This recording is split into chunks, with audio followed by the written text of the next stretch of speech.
जी student, last topic के अंदर हमने डिस्कस किया था, डिफरेंट सर्विसेज डिस्कस की हैं हमने। ट्रस्टेड एडवाइजर पढ़ा हमने, ट्रस्टेड एडवाइजर क्या होता है, किस तरह की सर्विस होती है, किस तरह का टूल होता है, उसको यूज किस तरह किया जाता है, किस तरह हमारी हेल्प करता है कोस्ट ऑप्टिमाइजेशन के अंदर, परफॉर्मेंस के अंदर, सिक्योरिटी को एनहांस करने के अंदर, फॉल्ट टॉलरेंस के अंदर, सर्विस लिमिट के अंदर।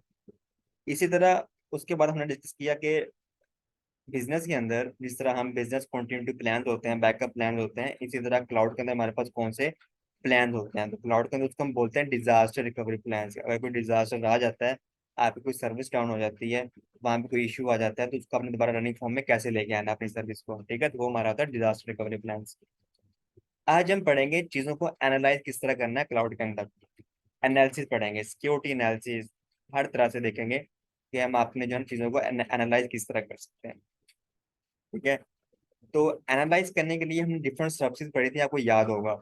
हम डिफरेंट मॉनिटरिंग सर्विस यूज कर सकते हैं, हम डिफरेंट डिटेक्शन सर्विसेज का इस्तेमाल कर सकते हैं। तो उस तरह से हम चीज़ों को एनालाइज कर सकते हैं अपने क्लाउड के अंदर, ठीक है। यहाँ पे एक आपको टर्म बताई गई है, आरसी है। आरसी मतलब होता है रूट कॉज एनालिसिस।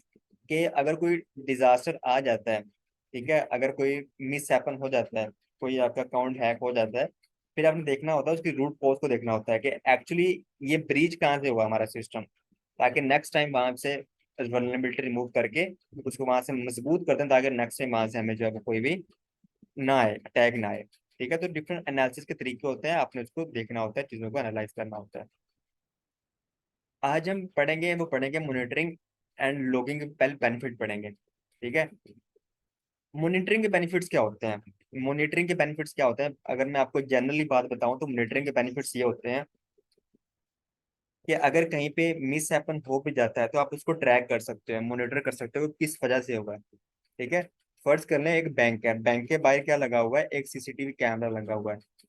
बैंक के बाहर या किसी भी बिल्डिंग के बाहर एक सीसीटीवी कैमरा लगा हुआ है, ठीक है। ऑब्वियसली हम वहां पे क्या करेंगे, गार्ड का भी यूज करेंगे, गार्ड भी यूज करेंगे वहां पे डिफरेंट, हम जो है ना वो जो हर्डल्स होती हैं उनका भी यूज करेंगे, वहां पे रखेंगे ताकि कोई भी क्रॉस ना कर पाए, सिर्फ स्पेसिफिक लोग अंदर आ पाए, ठीक है।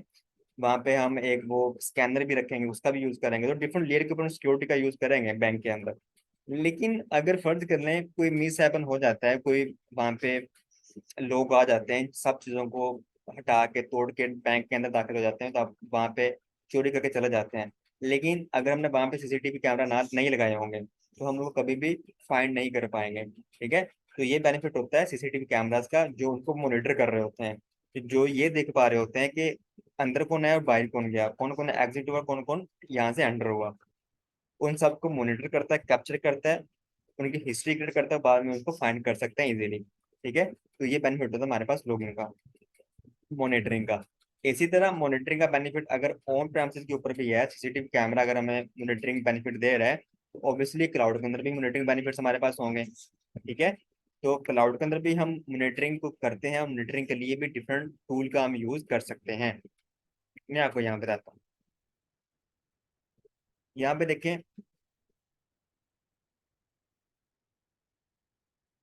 आपने कहाँ पे मॉनिटरिंग करनी है, ऑन साइट के ऊपर, रिमोट। हम क्या करते हैं समटाइम ऑन साइट के ऊपर, जिस तरह मैंने बताया कि हम सीसीटीवी कैमरास लगाते हैं रोड्स के ऊपर, मॉनिटरिंग हो रही होती है। रिमोट मॉनिटरिंग भी होती है कि अगर आप कहीं पे ऑनलाइन एग्जाम दे रहे हो, तो वहां पे भी आप मॉनिटरिंग की जा रही होती है थ्रू द कैमरा, ठीक है। तो डिफरेंट तरह से मॉनिटरिंग जो है हम कर सकते हैं, डिफरेंट सोर्सेज की मॉनिटरिंग कर सकते हैं, और यूजेज कितनी हो रही है वो सारा मॉनिटरिंग के थ्रू हम देख सकते हैं। यहाँ पे वो चीज जो आपने क्वेश्चन पूछा था, यहाँ पे आ जाए। यहाँ पे वो सारी सब्सिडी जो हमने पढ़ी थी, आपने जो है ना वो कंफ्यूज नहीं होना कि हमने कौन कौन सी सर्विसेज पढ़ी थी, ठीक है, और किसका क्या काम था। अगर आप अभी कंफ्यूज होंगे तो इसका मतलब है कि आपने उसको रीडिंग नहीं की है अच्छे से, ठीक है भाइयों। तो उसके लिए मैं आपको दोबारा यहाँ से बता देता हूँ, हमने डिफरेंट सर्विसेज पढ़ी थी। हमने सबसे पहले पढ़ा था क्लाउड ट्रेल। एक हमारे पास भाइयों होता है क्लाउड ट्रेल सर्विस होती है, ठीक है, हमने क्लाउड ट्रेल पढ़ा था।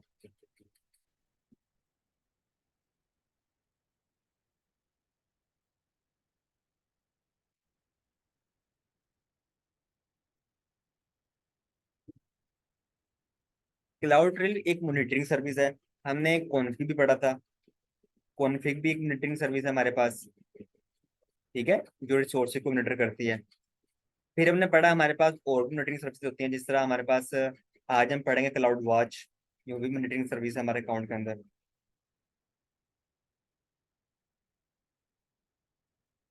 ठीक है। हमने पढ़ा था नेटवर्क फायरवॉल भी एक होती है हमारे पास। ठीक है, नेटवर्क फायरवॉल वो भी मॉनिटर करती है चीज़ों को। इसी तरह AWS मैसी होती है एक सर्विस हमारे पास, ये भी एक मॉनिटरिंग सर्विस। तो डिफरेंट मॉनिटरिंग सर्विस हमारे पास होती है, लेकिन ये डिफरेंट लेयर्स के ऊपर मॉनिटरिंग करती है। जिस तरह क्लाउड ट्रेल होता है, तो क्लाउड ट्रेल क्या करता है, क्लाउड ट्रेल मॉनिटर तो करता है, लेकिन आपके अकाउंट की एक्टिविटी को मॉनिटर करता है कि आपके अकाउंट के अंदर क्या क्या एक्टिविटीज हो रही हैं, उनको मॉनिटर करता है। कौन यूजर कौन सर्विस को यूज कर रहा है, किसको स्टॉप कर रहा है, किसको स्टार्ट कर रहा है। तो आपके अकाउंट के अंदर जितने भी काम हो रहे हैं उनको क्लाउड ट्रेल कैप्चर करेगा। कॉन्फ़िग का करेगा, कॉन्फ़िग भी एक तरह की मॉनिटरिंग सर्विस आप कह सकते हैं, लेकिन ये सारी होती है security compliance services, auditing services. ठीक है, तो ये वो सर्विस होती हैं, कंप्लायंस सर्विस होती है हमारे पास। कॉन्फ़िग क्या करेगा, कॉन्फ़िग भी एक तरह की मॉनिटरिंग सर्विस है, लेकिन किसको मॉनिटर करेगा, आपकी सिक्योरिटी कंप्लायंस को मॉनिटर करेगा। सिक्योरिटी कंप्लायंस या सिक्योरिटी पॉलिसी जो आपने बनाई होंगी आपके अकाउंट के अंदर, या आपकी जो रिसोर्स ट्रैकिंग है, जो रिसोर्स आपने बनाए हुए हैं, रिसोर्स आपकी जो सर्विसेज हैं, उनकी ट्रैकिंग को मॉनिटर करेगा, वो किस तरह से यूज की जा रही है, उनकी पॉलिसी क्या है वहां पे। ठीक है, तो उनको मॉनिटर करेगा। इसका मॉनिटरिंग का काम अलग लेवल के ऊपर है। इसी तरह क्लाउड वॉच भी है।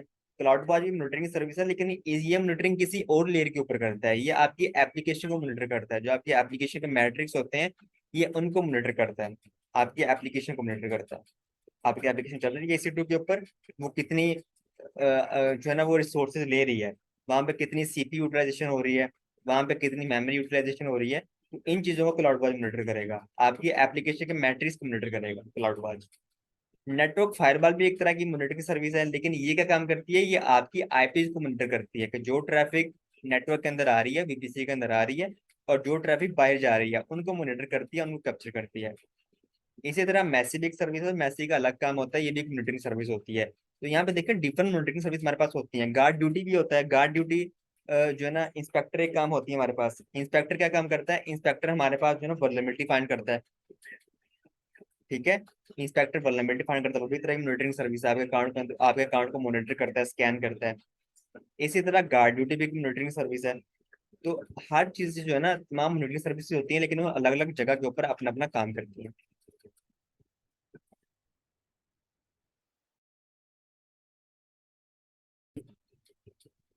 यहाँ पे इसको हम डिस्कस भी कर लेते हैं। क्लाउड बाज एक तरह की मॉनिटरिंग सर्विस होती है। यहाँ पे देखो लिखा हुआ है, सारी मॉनिटरिंग सर्विस ही है हमारे पास। तो क्लाउड बाज क्या करता है, आपके रिसोर्सेज को and application in the AWS and cloud, उसको मॉनिटर करता है कि आपकी एप्लीकेशन कितने रिसोर्सेज यूज कर रही है, कितनी CPU यूटिलाइजेशन हो रही है, कितनी मेमोरी यूटिलाइजेशन हो रही है, उसको मॉनिटर करती है क्लाउड वॉच। ठीक है। इसी तरह कॉन्फ़िग क्या करती है, कॉन्फ़िग आपकी रिसोर्सेज की कॉन्फ़िगरेशन को ट्रैक करती है। आपके कुछ सोर्सेज बने हुए हैं, उनके अंदर कौन कौन सी कॉन्फ़िगरेशन चेंज हो रही हैं, उनको ट्रैक करेगी, उनको मॉनिटर करेगी। ठीक है। इसी तरह गार्ड ड्यूटी भी होता है। गार्ड ड्यूटी क्या करता है, protect your AWS account with intelligent threat detection. ये आपके अकाउंट के अंदर जो भी थ्रेट डिटेक्शन होती है उसको मॉनिटर करता है। जो भी थ्रेट्स आते हैं आपके अकाउंट के अंदर, according to machine learning basis उनको मॉनिटर करता है, डिटेक्ट करता है। ठीक है। इसी तरह मैसी भी एक हमारे पास मॉनिटरिंग सर्विस होती है, लेकिन ये इसका मॉनिटरिंग काम अलग होता है। ये क्या करता है, fully managed data security and data privacy service that uses machine learning and pattern matching to discover and protect your sensitive data in AWS। तो मैसी जो है ना, ये भी एक सर्विस होती है हमारे पास, जो मॉनिटरिंग सर्विस होती है। क्या करती है कि अगर आपके अकाउंट के अंदर डाटा पड़ा हुआ है, तो ये मशीन लर्निंग बेस के ऊपर, आर्टिफिशियल इंटेलिजेंस के ऊपर ऑटोमेटिकली डिटेक्ट कर लेती है कि आपका कौन सा डाटा क्रिटिकल है, कौन सा डाटा ज्यादा कॉन्फिडेंशियल है, उसको मैंने ज्यादा सिक्योर करना है। तो वहां पे डिफरेंट इनक्रिप्शन टेक्निक्स उसको ज्यादा सिक्योर करती है मैसी सर्विस। ठीक है, तो यहाँ पे देखें, हमने अभी तक different monitoring service, different detection service पढ़ी है हमने, लेकिन उनका अलग अलग काम है, ये आपने याद रखना है। इन चीजों को आपने शफल नहीं करना। ठीक है, आप यहाँ से इसको पढ़ सकते हैं, नीचे थोड़ा डिटेल में लिखा हुआ है, यहाँ से आपने इसको रीड कर लेना है।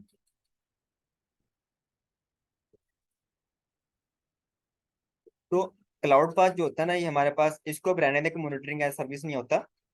ठीक है, ये कोई चीज नहीं होती हमारे पास। हमारे पास तीन ही चीजें होती हैं, infrastructure as a service, platform as a service and software as service. ठीक है, तो इसको अब अभी रहने दें, तो इसको पढ़ लेते हैं। CloudWatch is a cloud-based monitoring infrastructure in the AWS cloud. The entire infrastructure of AWS CloudWatch is deployed in the cloud. The cloud provides anytime, anywhere access monitoring information. क्योंकि ये मॉनिटरिंग सर्विस है तो इसको monitoring के लिए use किया जाता है। यहाँ पे देखें, the Amazon CloudWatch service provide monitoring for AWS cloud resources and the application that you run on AWS।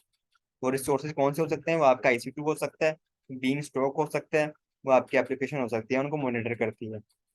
Cloud watch logs, logs को क्या होते हैं? जो हिस्ट्री जनरेट होती है, जो ये लोग जनरेट कर रहा होता है, is capable of monitoring and storing your logs to help you better understand and operate your system and application. तो जिस तरह हमने पढ़ा था कि जो क्लाउड ट्रेल होता है वो अपन लोग्स कहाँ पे स्टोर करता है? S3 के अंदर। इसी तरह जो क्लाउड वॉच सर्विस होगी, जितनी भी मॉनिटरिंग सर्विस होती हैं, वो जितने भी लोग जनरेट करती हैं, आपने याद रखना है कि जितनी भी मॉनिटरिंग सर्विस होती है क्लाउड के अंदर, वो जितने भी लोग जनरेट करेंगे वो हमेशा कहाँ पे स्टोर होंगे? वो S3 के अंदर ही स्टोर होंगे, वो कहीं और स्टोर नहीं होंगे। ठीक है।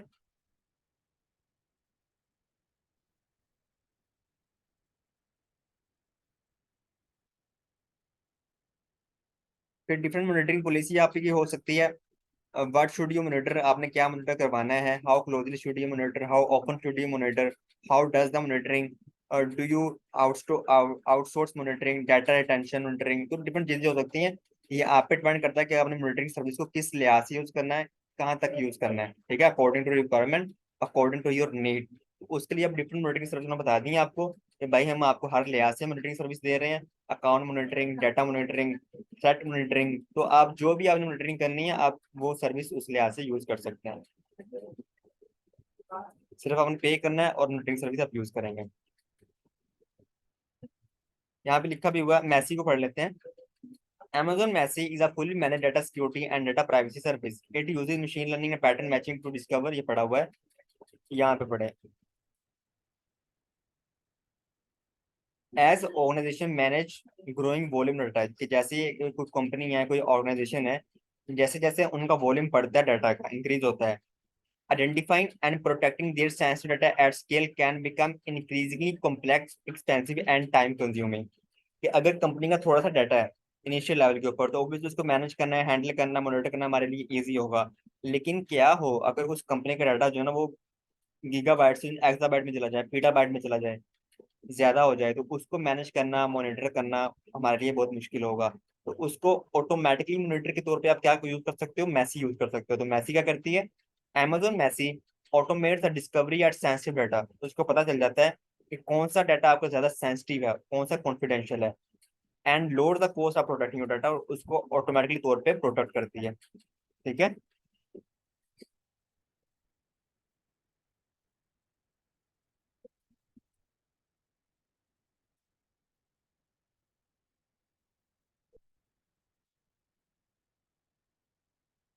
यहाँ पे पढ़ लें।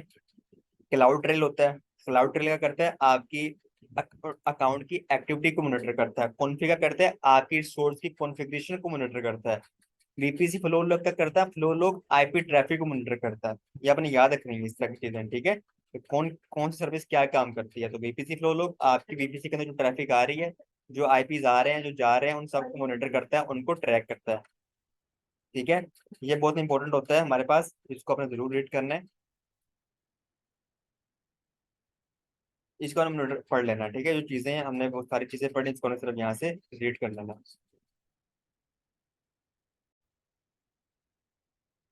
यहाँ पे कुछ चीजें और पढ़ते हैं, हमने इसको पहले भी डिस्कस किया होता, लेकिन थोड़ा दोबारा ब्रीफली डिस्कस कर लेते हैं।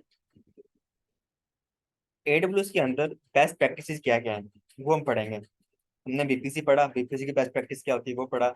IAM की सर्विस पढ़ी, IAM के अंदर बेस्ट प्रैक्टिस क्या होती है वो पढ़ लिया हमने। ठीक है, तो डिफरेंट सर्विसेज हमने पढ़ी, तो उसकी बेस्ट प्रैक्टिस भी हमने पढ़ी है। ठीक है, इसी तरह यहाँ पे भी कुछ जनरली बेस्ट प्रैक्टिस पढ़ लेते हैं AWS के अंदर, किस तरह बेस्ट पॉसिबल वे में काम किया जाता है क्लाउड के अंदर।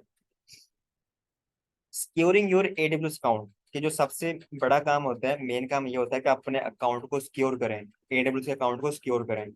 अकाउंट को सिक्योर करने के लिए आपको डिफरेंट चीजें करनी पड़ती हैं। सबसे पहले वो कहता है कि आप कभी भी रूट यूजर लॉगिन ना हो, इसकी बात हमने मल्टीपल टाइम कर ली है। आप क्या करें? एक IAM यूजर बना लें, उसको क्रेडेंशियल दें, एडमिन राइट्स दे दें, और जब भी आपने लॉगिन होना है, IAM यूजर लॉगिन हो, ना कि आप रूट यूजर लॉगिन हो।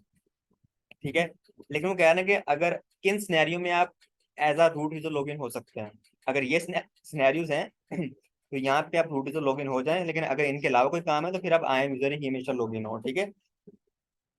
चेंज योर अकाउंट सेटिंग, अपने अकाउंट की सेटिंग चेंज करना चाहते हैं। रीस्टोर, किसी को परमिशन रीस्टोर करना चाहते हैं, किसी यूजर को परमिशन साइन करना चाहते हैं, डिलीट करना चाहते हैं, ऐड करना चाहते हैं। Change your AWS sport plan, आप कोई स्पोर्ट प्लान यूज चेंज करना चाहते हैं, यूज करना चाहते हैं, कैंसिल करना चाहते हैं। एक्टिवेट IAM एक्सेस, खुद की IAM एक्सेस इनेबल करना चाहते हैं, किसी यूजर को देना चाहते हैं। व्यू सर्टेन टैक्स इनवॉइसेस, अगर आपने कोई सर्टेन टैक्स इनवॉइसेस देखनी है। क्लोज योर AWS अकाउंट, अपना अकाउंट क्लोज करवाना है। Register as a seller register करवाना है खुद को। S3 के ऊपर काम करना है, बकेट के ऊपर कोई काम करना है, उसकी कॉन्फ़िगरेशन चेंज करनी है आपने, बकेट को डिलीट करना है या एडिट करना है, तो अगर ये काम है आपके तो फिर आप as a root user log in हो सकते हैं। लेकिन अगर इसके अलावा कोई काम है, तो थोड़े बहुत काम, तो उसके लिए फिर आप हमेशा क्या करें, IAM user he log in होता है, ठीक है। तो ये भी चीजें आपने यहाँ पे याद रखनी है।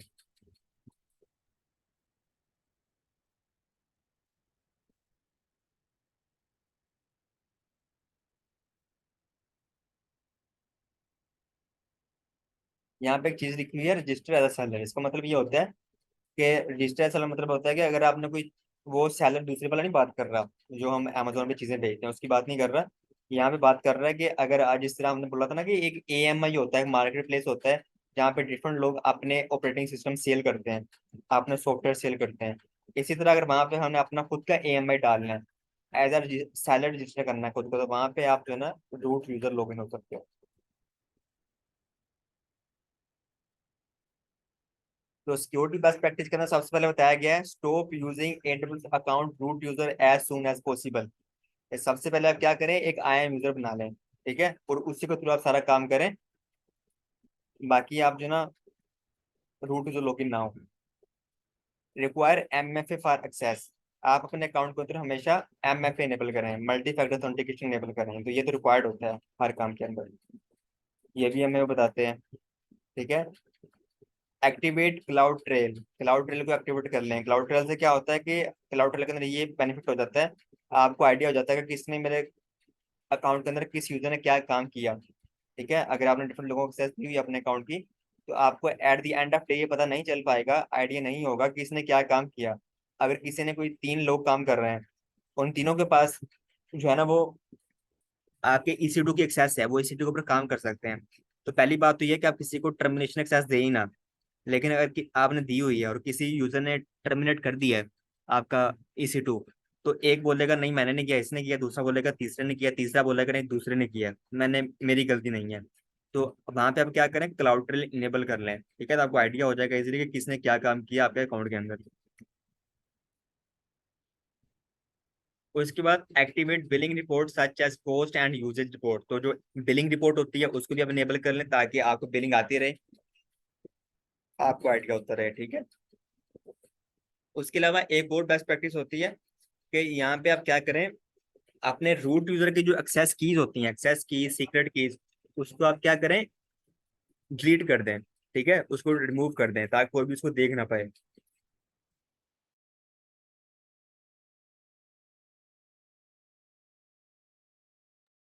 ये की टेक अवे बहुत इंपॉर्टेंट होते हैं, आपने इसको जरूर पढ़ना है, ठीक है। The root user is identified by the email address that is used to set up AWS account.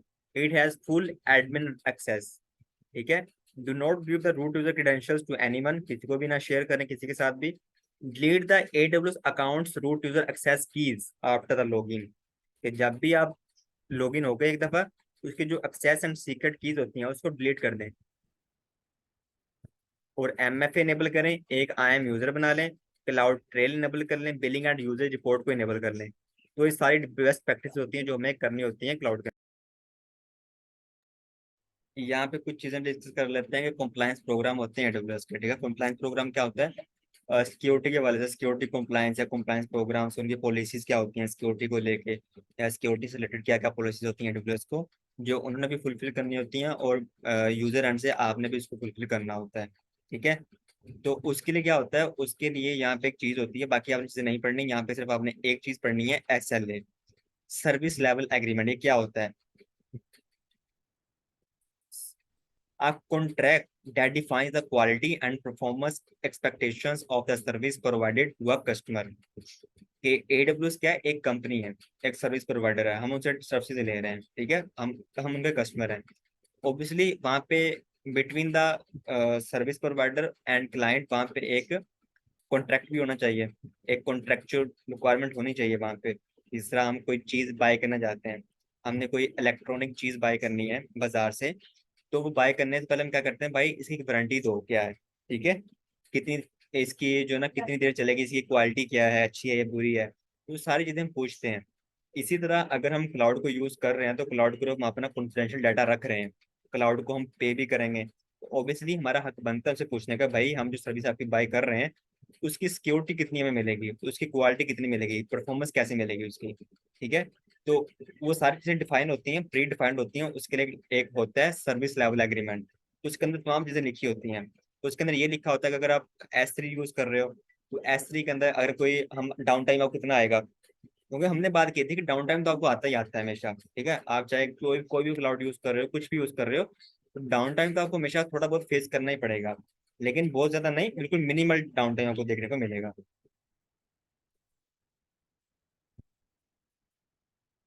तो यहाँ पे हमने पहले भी डिस्कस किया था best security shared responsibility model. कि शेयर्ड रिस्पॉन्सिबिलिटी मॉडल क्या होता है AWS के अंदर, कि एक होता है सिक्योरिटी ऑफ द क्लाउड और दूसरा होता है सिक्योरिटी इन द क्लाउड। जो सिक्योरिटी ऑफ द क्लाउड है उसका मतलब है कि इंफ्रास्ट्रक्चर की बात हो रही है, तो जहाँ पे इंफ्रास्ट्रक्चर की बात आ रही है तो इसका मतलब उसकी रिस्पॉन्सिबिलिटी किसकी रिस्पॉन्सिबिलिटी है, AWS की रिस्पॉन्सिबिलिटी है। और जहाँ पे सिक्योरिटी इन द क्लाउड की बात आ रही है वो कस्टमर की रिस्पॉन्सिबिलिटी है। अगर किसी ने आपका EC2 टर्मिनेट कर दिया है तो आप AWS को ब्लेम नहीं कर सकते, ठीक है। अगर किसी यूजर ने कोई अनऑथराइज एक्टिविटी कर दिया आपके अकाउंट के अंदर, जो उसको नहीं करनी चाहिए थी, कोई बकेट डिलीट कर दी है, तो वो आप AWS का ब्लेम नहीं कर सकते, क्योंकि वो आपकी वजह से हुआ, आपने एक्सेस दी थी, ठीक है भाइयों। लेकिन अगर कोई सर्विस डाउन हो जाती है, अगर रीजन डाउन हो जाता है, अवेलेबिलिटी जोन काम नहीं करता, कोई सर्वर काम नहीं कर रहा, तो वो रिस्पॉन्सिबिलिटी क्या होती है, वो AWS की होती है। अगर वहां पे आपको कोई लॉस आता है तो वो फिर आपको पे भी करते हैं AWS वाले, ठीक है, कंपनी पे भी आपको करती है। इस तरह वो कहते हैं कि आपका जो डाटा होता है ना S3 के अंदर, वो हम 3 मुख्य जगह के ऊपर स्टोर करते हैं, वो AWS वाले खुद कर लेते हैं। लेकिन अगर वो आपको दोबारा प्रोवाइड नहीं करते, अगर एक ही जगह डाटा अनएक्सेसिबल हो जाता है और वो कहता है कि हमने तो बैकअप किया ही नहीं था, लेकिन आप कहते हैं हमने तो ये पढ़ा था कि आप बैकअप बना के रखते हैं, ठीक है, तो ये चीजें SLA के अंदर भी लिखी हैं, जो सर्विस लेवल एग्रीमेंट होता है वहां भी ये चीजें लिखी होती हैं, तो वो फिर आपको पे करना पड़ेगा उनको, आपको, ठीक है। तो वो आपको फिर जो ना वो पे भी करते हैं, उसके केस जो भी कोई लॉस आता है वो फिर आपको पे करते हैं।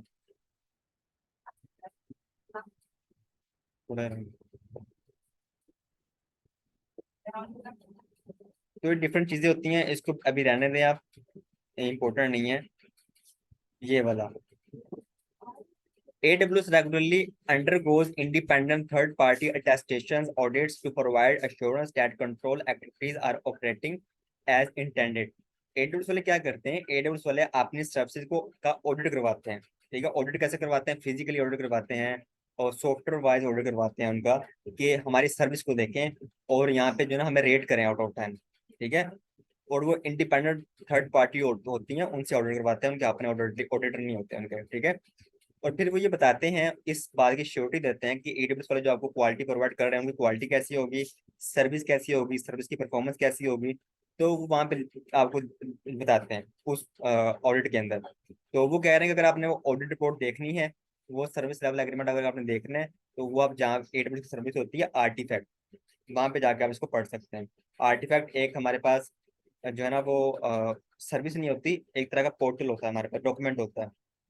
Results of audits are documented and available to customers through the AWS Artifact Portal। तो ये भी एक सर्विस है जो एग्जाम में अक्सर पूछी जाती है कि आर्टिफैक्ट का यूज क्या होता है, या अगर हमने कोई ऑडिट रिपोर्ट देखनी है AWS की, या कोई एग्रीमेंट देखना है, तो वो हम कहाँ पे जाके देखेंगे, वो हम AWS आर्टिफैक्ट के अंदर जाके उसको पढ़ सकते हैं, देख सकते हैं, इसको आप डाउनलोड भी कर सकते हैं ओवर द इंटरनेट, ठीक है। तो इस कुछ चीजें लिखनी है आपने, इसको यहाँ से सिर्फ रीड कर लेना।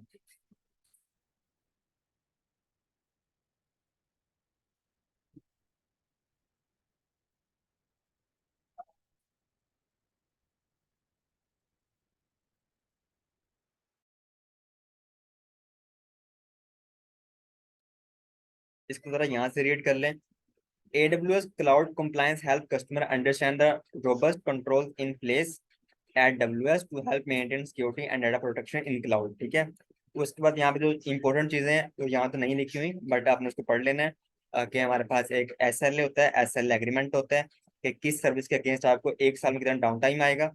और हमने पढ़ा था ना कि हमने एसए के अंदर पढ़ा था आपको 99.9999% आपको अवेलेबिलिटी ड्यूरेबिलिटी प्रोवाइड की जाती है। ठीक है, 11.9 ड्यूरेबिलिटी प्रोवाइड की जाती है। वो कहाँ पे लिखा होता है? वो SLA एग्रीमेंट के अंदर लिखा होता है। इसी तरह अगर कोई सर्विस उस लेवल को SLA एग्रीमेंट को फुलफिल नहीं करती, उसको वायोलेट करती है, तो फिर AWS वाले आपको पे भी करते हैं उसके अगेंस्ट। आज का लास्ट टॉपिक हम डिस्कस करेंगे अकाउंट टीम्स के बारे में। होता क्या क्या, आप कोई समटाइम कोई एप्लीकेशन यूज कर रहे हो, कोई गेमिंग एप्लीकेशन या कोई भी आप एप्लीकेशन यूज कर रहे हो, तो वहाँ पे समटाइम आपको इश्यूज आ जाते हैं। ठीक है, तो इश्यू को रिजोल्व करने के लिए फिर आप क्या करना पड़ता है, वहाँ पे एक हेल्प सेंटर होता है। उस हेल्प सेंटर के अंदर जाके उनकी कॉन्टैक्ट टीम होती है, आप उनसे कॉन्टैक्ट करते हो। ठीक है, इसी तरह होता है ना। इसी तरह AWS के अंदर भी जो है ना, वो एक अकाउंट टीम होती है जो आपसे आप उनसे गाइडेंस ले सकते हो। कोई भी इशू आ रहा है आप उनसे रिजोल्व करवा सकते हो। ठीक है, तो डिफरेंट हमारे पास ऑप्शन होते हैं। तो स्पोर्ट प्लान होते हैं, अगर आपको स्पोर्ट चाहिए किसी भी तरह की, तो डिफरेंट स्पोर्ट प्लान होते हैं। तो हम जो पढ़ेंगे वो यहाँ पे पढ़ेंगे। जो बेसिक स्पोर्ट प्लान होते हैं ना, वो हमारे पास ये होते हैं। AWS provide basic support plan for all AWS customers. The basic support plan include the following: customer service and communities trusted advisor, AWS personal persona health dashboard. ठीक है, ये बेसिक स्पोर्ट प्लान उसके होते हैं। लेकिन अगर आपको जो है ना वो एडवांस लेवल पर चाहिए, तो उसके स्पोर्ट प्लान होते हैं। डेवलपर स्पोर्ट प्लान होता है, बिजनेस स्पोर्ट प्लान होता है, और इंटरप्राइज स्पोर्ट प्लान होता है। तो इसको हम पढ़ लेते हैं कि इसके अंदर क्या डिफरेंस होता है AWS के अंदर। सबसे पहले आता है डेवलपर स्पोर्ट प्लान।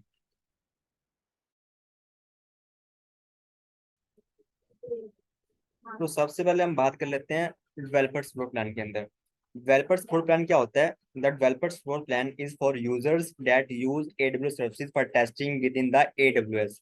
अगर आप टेस्टिंग पर्पज के लिए कोई सर्विस यूज कर रहे हो, फर्स्ट टाइम कोई यूज कर रहे हो, वहां पे कोई आपको इशू आ रहा है, आपको सर्विस यूज करनी नहीं आ रही, उसके अंदर कोई बग आ रहा है, कोई एरर आ रहा है, तो आप डेवलपर सपोर्ट प्लान यूज कर सकते हो। ठीक है, ड्यूरिंग अब अगर आप डेवलपर ये जो ना 3 तरह के सपोर्ट प्लान होते हैं: डेवलपर, बिजनेस और इंटरप्राइज। इनको सब्सक्राइब करना पड़ता है आपको, जब सपोर्ट प्लान बाय करने पड़ते हैं, बनने की कॉस्ट होती है। ठीक है, तो अगर आप डेवलपर सपोर्ट प्लान आपने लिया हुआ है, ये वाला सपोर्ट प्लान आप यूज कर रहे हो, तो यहाँ पे क्या होता है, आप इनसे कॉन्टैक्ट तो कर सकते हो, लेकिन सिर्फ आप इनको मेल कर सकते हो। ठीक है, और ड्यूरिंग बिजनेस आवर्स कर सकते हो, जो भी इनके बिजनेस आवर्स हैं सिर्फ उनके ड्यूरिंग कर सकते हो, उसके पहले बाद में नहीं कर सकते। उनको सिर्फ मेल कर सकते हो, और ना चैट कर सकते हो इनसे, ना आप इनको कॉल कर सकते हो। ठीक है, इसी तरह अगर आप डेवलपर सपोर्ट प्लान यूज कर रहे हो, तो आपका जो भी इश्यू होगा वो with in 12 to 24 hours resolve कर दिया जाएगा। ठीक है भाइयों, तो ये तो हो गया डेवलपर सपोर्ट प्लान। इसी तरह एक होता है बिजनेस सपोर्ट प्लान। अगर आपने ये बाय किया हुआ है, तो यहाँ पे क्या होगा, business support plan is for users और businesses with production workload within AWS के। अगर आप प्रोडक्शन लेवल के ऊपर कोई काम कर रहे हो, आपको कोई लाइव एप्लीकेशन चल रही है, वहां पे कोई इश्यू आ रहा है, तो वहां पे आप बिजनेस सपोर्ट प्लान को यूज कर सकते हो। और यहाँ पे क्या कर सकते हो, आप उनको मेल भी कर सकते हो, चैट भी कर सकते हो, कॉल भी कर सकते हो, और 24/7 कर सकते हो। यहाँ पे कोई लिमिटेशन नहीं है कि आप ड्यूरिंग बिजनेस आवर्स इनको कॉल कर सकते हो। ठीक है, 24/7 कभी भी उनको आप चैट कर सकते हो, मेल कर सकते हो, और फोन कर सकते हो। लेकिन ये फैसिलिटी हमें डेवलपर के अंदर नहीं मिलती। और यहाँ पे अगर कोई आपका इश्यू है, तो within 1 to 4 hour resolve कर दिया जाएगा। इसी तरह एक होता है enterprise support plan. Enterprise support plan क्या होता है? If you have business critical workload, अगर आप चाहते हैं कि मुझे बिल्कुल भी डाउन टाइम ना आए, फौरन से मेरा जो है ना वो इशू रिजोल्व कर दिया जाए, ठीक है, तो वहां पे आप बिजनेस सपोर्ट प्लान यूज कर सकते हो। वहां पे आप उनको 24/7 कॉल कर सकते हो, चैट कर सकते हो, और मेल कर सकते हो। और यहाँ पे जो आपका इशू है वो विद इन 15 मिनट्स जो है ना वो आपको रिस्पॉन्ड मिलेगा यहाँ पे। ठीक है, विद इन 15 मिनट्स आपको यहाँ पे रिस्पॉन्ड मिलेगा, और आपका इशू रिजोल्व कर दिया जाएगा। और यहाँ पे मोस्ट इंपॉर्टेंट चीज जो एग्जाम में पूछी जाती है हमेशा, कि टेक्निकल अकाउंट मैनेजर हमें कहाँ मिलता है, किस स्पोर्ट प्लान के साथ मिलता है? TAM, technical account manager. जो टेक्निकल अकाउंट मैनेजर होता है, ये हमें मिलता है business sport enterprise sport plan के साथ, सॉरी। ठीक है, जो TAM में होता है ये हमें मिलता है इंटरप्राइज स्पोर्ट प्लान के साथ, ये हमें बिजनेस और डेवलपर के साथ नहीं मिलेगा। ये क्या होता है, ये एक पर्सन होता है जो आपके अकाउंट को डेडिकेट कर दिया जाता है, ठीक है। और वो आपके अकाउंट के अंदर जो भी टेक्निकल इश्यूज आ रहे होते हैं उनको फौरन से रिजोल्व कर लेता है। लेकिन ऑब्वियसली अगर यहाँ पे आपको ज्यादा फंक्शन मिल रहे हैं, यहाँ पे आपको रिस्पॉन्स टाइम भी ज्यादा मिल रहा है, एक पर्सन भी डेडिकेट किया जा रहा है, आप 24/7 कॉल कर सकते हो, चैट कर सकते हो, मेल कर सकते हो, तो इसकी कॉस्ट भी कम पड़ेगी, सॉरी ज्यादा पड़ेगी। इसी तरह जो डेवलपर सपोर्ट प्लान है उसकी कॉस्ट कम होती है, बिजनेस वाले की ज्यादा होती है, और जो इंटरप्राइज सपोर्ट प्लान होता है उसकी कॉस्ट हमारे पास सबसे ज्यादा होती है। ठीक है, तो ये चीज आपने याद रखनी है यहाँ पे। यही चीजें आपसे पूछी जाएगी एग्जाम के अंदर। इसको रहने दें, नेक्स्ट चलते हैं। एडवाइजरीज एंड बुलेटिन, ये डॉक्यूमेंट होता है, वहाँ पे जो कॉमन वल्नरेबिलिटीज एंड थ्रेट्स होते हैं वहाँ पे जाके आप देख सकते हो AWS एडवाइजरी एंड बुलेटिन के अंदर। ठीक है भाइयों। सर क्या मतलब सर, इससे समझ नहीं है ये क्या। इसका सपोर्ट प्लान की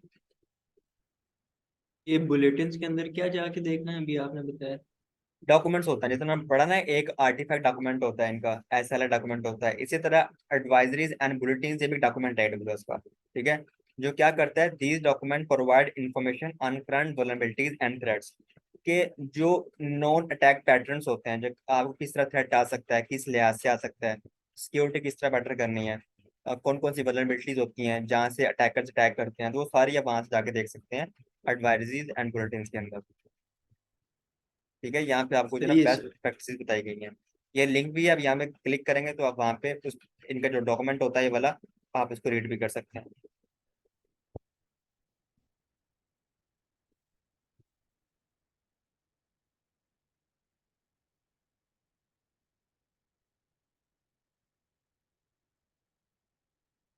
तो यहाँ पे आप ऑडिटर लर्निंग पाथ होता है, this learning path can help you understand how internal operations gain compliance on AWS, कि उनकी जो इंटरनल सर्विसेज यूज कर रही हैं AWS की सिक्योरिटी compliance किस तरह काम कर रही हैं, compliance रिक्वायरमेंट क्या है, क्या उनकी किस तरह को सिक्योरिटी बेटर किया जाता है, उनकी ऑडिट्स compliance क्या है चीजें, वो सारी चीजें आप यहाँ पे जाके देख सकते हैं ऑडिटर लर्निंग पाथ के अंदर। सिक्योरिटी बेनिफिट्स क्या होते हैं, हमने सिक्योरिटी चैप्टर सारा पढ़ लिया, और अभी हम लास्ट में जाके पूछ रहे हैं कि सिक्योरिटी बेनिफिट क्या होते हैं। ठीक है, तो पढ़ लिया कि वो क्या होता है, अब सिर्फ आपने इसको आपने रीड करना है एग्जाम पॉइंट ऑफ व्यू से, कुछ भी नहीं है, सिर्फ इसको आप रीड कर लें क्या लिखा हुआ है।